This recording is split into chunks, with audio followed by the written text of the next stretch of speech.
I stayed silent while they took the credit. Within a family, it happens differently, more subtly, more quietly, and because of that, more deeply. I was always there, not as the main character, but as the foundation. I helped before anyone asked.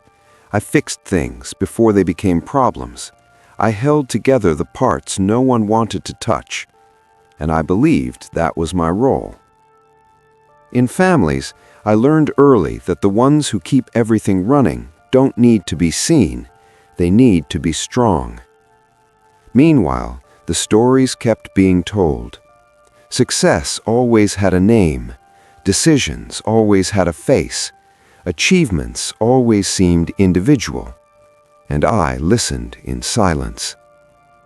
I watched plans emerge from conversations I had started, solutions rise from ideas I had organized, changes built on efforts no one remembered.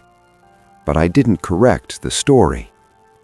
Because in a family, questioning sounds like ingratitude, and pointing out facts feels like a lack of love. So I continued. Available, present, responsible. I was the one they called when something went wrong, the one who organized things when everything felt chaotic, the one who held everyone emotionally when someone fell apart. But when everything went right, the silence was mine. No one does this out of cruelty. Families grow used to the one who holds everything together. They confuse constant support with obligation. They confuse maturity with having no needs. And little by little, you become the strong one, the one who endures, the one who doesn't need anything, until the day you realize no one asks if you're okay. When something worked, it was expected. When something failed, they looked at me. I didn't complain. I didn't put anything on the table. I didn't compete for recognition, because I believed family love didn't need validation. But it did. The silence began to weigh on me.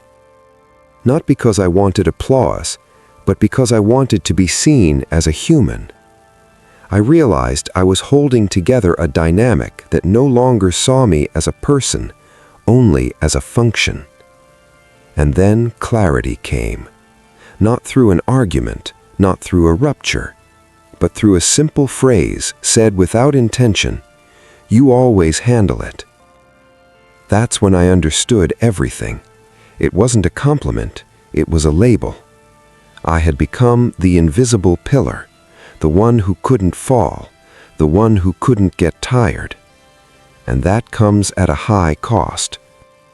Because when you stay silent for too long, people forget that you also need care, that you also feel, that you also get tired.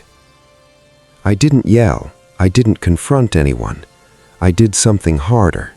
I began to set boundaries, not out of anger, but out of self-respect. I stopped solving everything alone. I stopped carrying what wasn't mine. I stopped erasing myself to keep the peace. And little by little, the system felt it. The absences became visible. The cracks appeared. And what once seemed natural revealed how much it depended on my silence. But I didn't want late recognition. I wanted balance. I stayed silent while they took the credit. And in that silence, I learned that family love doesn't require self-erasure, that presence doesn't mean constant sacrifice, and caring for others cannot cost the disappearance of yourself.